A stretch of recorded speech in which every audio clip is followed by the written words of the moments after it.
This is the news in brief from the United Nations. Drought in the Horn of Africa is extreme, widespread and persistent, and the threat of starvation is ever present. That's the assessment on Monday from humanitarians, including several UN agencies, all warning about the unprecedented dry conditions in Somalia, Ethiopia and Kenya.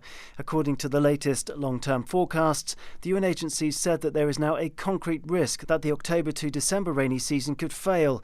The development comes as data indicates that the 2022 March to May rainy season has likely been the driest on record, devastating livelihoods and driving sharp increases in food, water and nutrition insecurity. An estimated 3.6 million livestock have died in Kenya and Ethiopia. In the worst affected areas of Somalia, 1 in 3 livestock are estimated to have perished since mid-2021. Over 1 million people have also been displaced in Somalia and southern Ethiopia. It's been 5 decades since Sweden hosted the world's first conference to make the environment a major issue, in recognition of the human sacrifice zone it could become if we failed to look after it, according to rights experts. Today, ahead of fresh discussions in Stockholm this week to discuss further action, top rights experts have warned that much greater efforts are needed, which could save millions of lives every year, leading the call for countries to implement constitutional change and strong environmental laws to bring about positive action. UN-appointed independent rights expert David Boyd said that all such discussions should stem from the recognition of everyone's right to a healthy environment. The experts insisted that putting human rights at the centre of environmental action will have positive implications for air quality, clean water, healthy soil and sustainably produced food.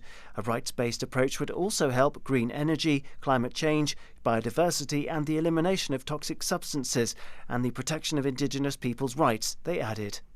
The UN-appointed independent expert on human rights in Sudan, Adama Dieng, is to make a new official visit to the country later this week to follow up on suggested reforms after last October's military coup. Mr. Dieng's 4-day visit to Khartoum follows widespread protests at the military takeover, which prompted state-led violence against demonstrators. In 2019, a popular uprising forced former President Omar al-Bashir from power after 3 decades as head of state. This March, UN Rights Chief Michelle Bachelet highlighted the total impunity which had enabled security forces to use machine guns and shotguns against peaceful protesters.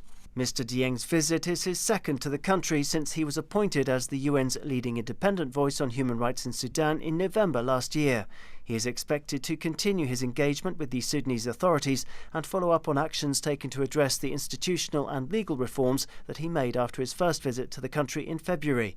The results of this visit will contribute to a debate on Sudan at the upcoming Human Rights Council session beginning on the 13th of June.